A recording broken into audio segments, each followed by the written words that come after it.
As the Ukraine war passes its 1000th day, things are greatly increasing in pace and scale, with reports of ICBM attacks from Russia on the Ukrainian city of Dnipro. And as we record this yesterday, the Kremlin having apparently announced that British and American military targets within the UK and USA may be on the target list. To discuss the escalation and potential resolution of the Russia-Ukraine conflict, I am joined today by three extremely experienced retired senior military officers from India and from the United Kingdom. In alphabetical order, Major General Gagandeep Bakshi, Major General Chapman, and Lieutenant Colonel Glenn Grant, who, as viewers will see as we go on, have overlapping areas of expertise.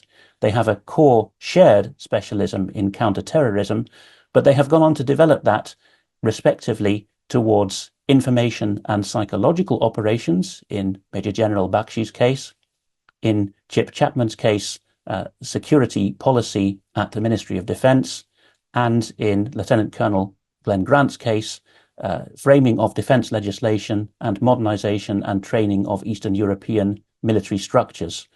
You're all very welcome, gentlemen, and for the first of the three themes that we're going to discuss today, I would like to address Chapman in the first instance.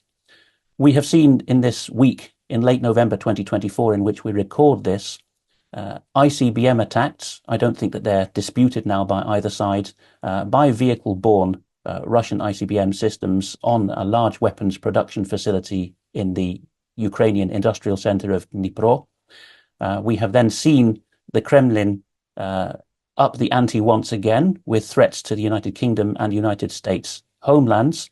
I would like to ask first for Chapman's assessment, and then the other two of you can contribute as you see fit, on what exactly the likelihood of further escalation is in the very short term, perhaps a month or two, and leading on from that, which commentators each of you would particularly value, and if you wish to be frank, whom you would not particularly value as astute observers of the realities on the battlefield.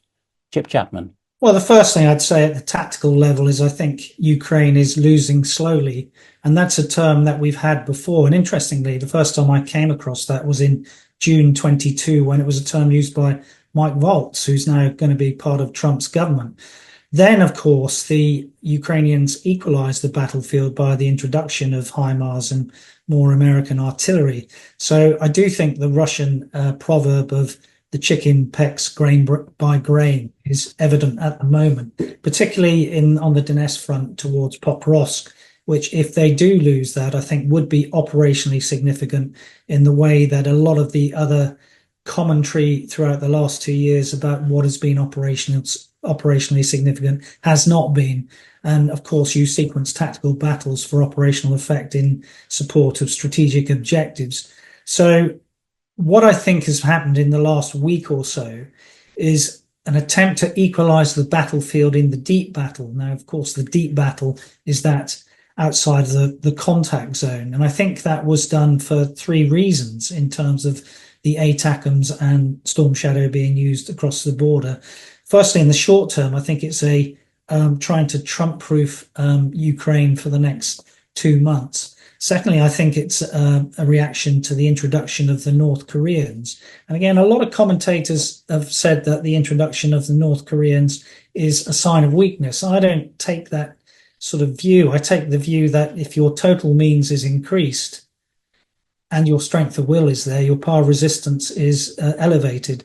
Now, what the Russians are trying to do, I think, with their attacks, which happened on the 17th, in terms of, again, trying to hit the electricity grid and the infrastructure, which, of course, used 120 missiles, both cruise and ballistic, and 90 drones. And there's no doubt that a number of those were Iranian. So, there's always been Iranian technology and Iranian capability being used. So I do think that the Russians are trying to break the will of the Ukrainian people on the third autumn and winter.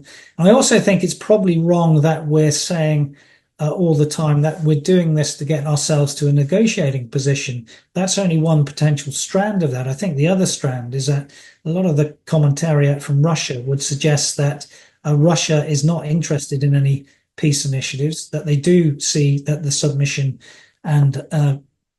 of Ukraine and destruction of Ukraine and a surrender peace is what they really want to achieve on the maximalist objective.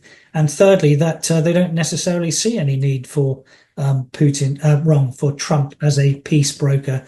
Now, it's in relation to that we need to then look at what happened with the use of the Oreshnik missile yesterday. Now, I don't think it is an ICBM. It's the American intelligence suggests it's either an MRBM or a short range ballistic missile. Doesn't really matter in a sense. It's the novel delivery vehicle which is the most important thing, and its potential range, which gives it the strategic flavor.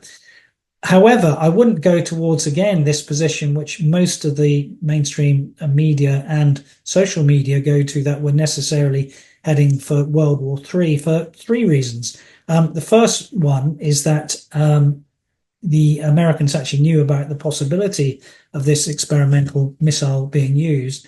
The second one is that the US were notified beforehand about the launch. And of course, the reason for that is because through the nuclear risk reduction channels. And the reason for that is to avoid any miscalculation, because if you use an offset ballistic missile from range, then that's going to set alarm bells ringing. But thirdly, I think in terms of the American response, it is still that they are not going to be deterred by what the Russians have done. And I think I always take the line here of Lord Robertson, who's former NATO Secretary General and also involved in the British Strategic Defence Review at the moment, that Putin will only be forced to retreat from Ukraine by an absence of Western caution.